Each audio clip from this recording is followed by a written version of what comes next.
我個屬猴嘅朋友仔知道我今日嚟回訪問卡卡師傅，佢就託我問下猴年嘅運程如何喎。好啊，不過又想問你，你係兵嚟㗎，男定女嚟㗎？女仔嚟嘅。啊，咁我又係錯咗添。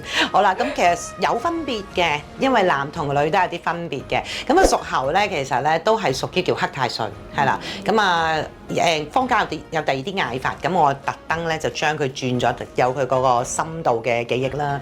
咁總括嚟講咧，同太歲有關嘅生肖咧，運程啊，咁佢都會係比較弱嘅。咁啊，總體嚟講咧，65分嘅啫。點解咧？屬猴咧，其實佢係屬於屬金嘅生肖，咁火咧就克金嘅。咁克金咧就形成咗叫做火煉真金嘅局面。係啦，哇！聽住好深喎咁講。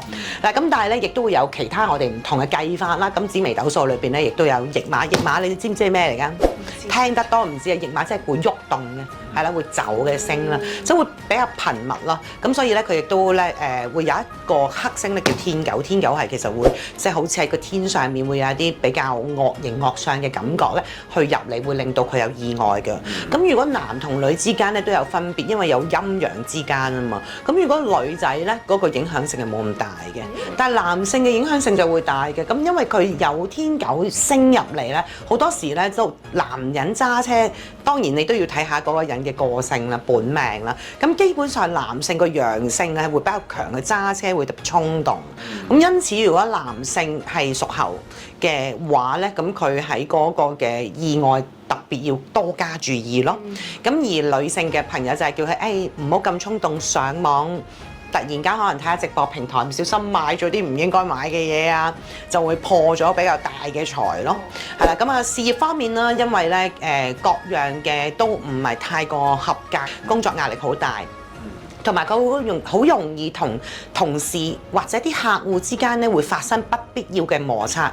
呢啲摩擦佢嚟自自己嘅喎，就唔係話件事係好冇理據地要發生，佢突然間自己情緒好差嘅，會同人哋發生摩擦嘅，所以要保持自己咧一啲嘅思維上面唔好太高調，要低調啲啦。咁啊，亦都有機會因為有驛馬啊嘛，頭先我話走嚟走去，所以工作上面亦都會有可能被調職啦，或者會有外派嘅機會嘅。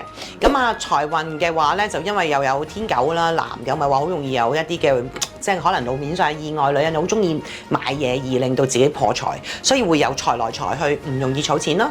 咁啊，亦都喺一啲投資上面要保守啲嘅，因為會自己眼光會特別差嘅。咁啊，同埋呢個年份咧，咁屬猴嘅朋友咧會特別會俾人問借錢，借一借冇回頭嗰個嘅情況嘅。係啦，咁健康因為佢我都講咗一個係佢係一個金咧，金通常都係同個呼吸道系統有關嘅。咁啊，食煙嘅朋友要特別即係可能戒下啦。咁啊，亦都避免自己太過勞啊過勞啊。係啦，咁啊要即係出外嘅時間都要注意交通安全啊！你諗下都係好多嘢要注意啊！咁啊屋企亦都會特別多爭執啦，咁大家都要多多包容啦，咁啊亦都要注意下啦，即係屋企可能跳掣電器啊呢啲咁嘅情況啦。咁感情方面啦就特別多咗就係，尤其是而家暗戀緊想追人嘅話咧，你會發現咧9曲13彎先轉得到嘅。咁而且單身嘅朋友咧，尤其是佢桃花係特別弱嘅，係啦。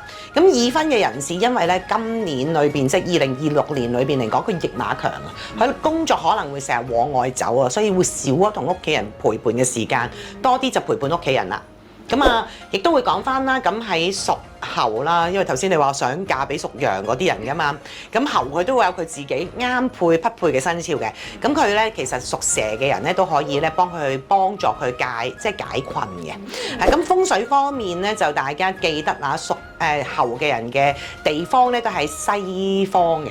西方裏邊咧可以白色嘅陶瓷嘅擺設，又或者可以揾我阿贊卡卡你哋出邊咧，或者係揾我咧去揾個招財貓係白色嘅陶瓷做法咧，咁揾我開光咧，咁擺喺你嘅西方咧，咁有助穩定你哋自己嘅運程噶啦。咁多啲咧就用啲白色嘅，可能係白玉串啊，即係我哋叫做係白色嘅一啲嘅聖物啊，金色嘅衫啊，或者帶多啲金器啊，咁就可以咧增強自己嗰個氣場，會減少一啲意外嘅。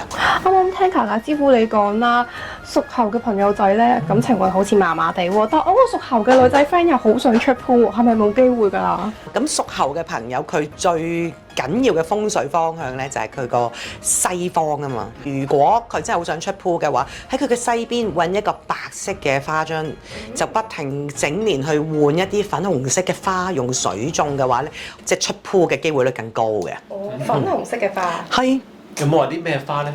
粉紅色嘅花就，如果我哋用玫瑰嘅話咧，就一定要換咗啲刺佢啦，因為有刺嘅話就係有煞啦。咁但係如果話譬如可能牡丹又係粉紅啊，或者你哋會揾一啲好特別嘅最近劍蘭其實都可以嘅，佢都有粉紅色嘅。咁你就可以揾呢一類型嘅花咧，就不停係咁同佢換，係啦，因為咧月老又好啦，係或者我哋叫桃花星都好啦，佢都係好中意粉紅色嘅花嘅。嗱，不過大家要注意啊！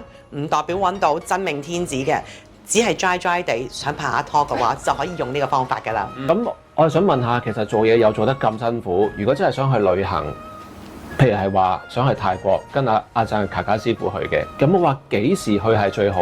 如果要吉我去泰國咧，咁我都有一啲叫做禮佛團啦。咁嚟緊咧喺2026咧，我都有啲大嘅轉變嘅。咁我都開始會收一啲嘅，即係大家想正修啊，想進入成為師傅嘅一啲嘅個別有緣人啊咁樣。咁要睇下我嘅玄機幾時去開脫，咁你哋就要金睛火眼去睇實究竟我嘅動向係點樣啦。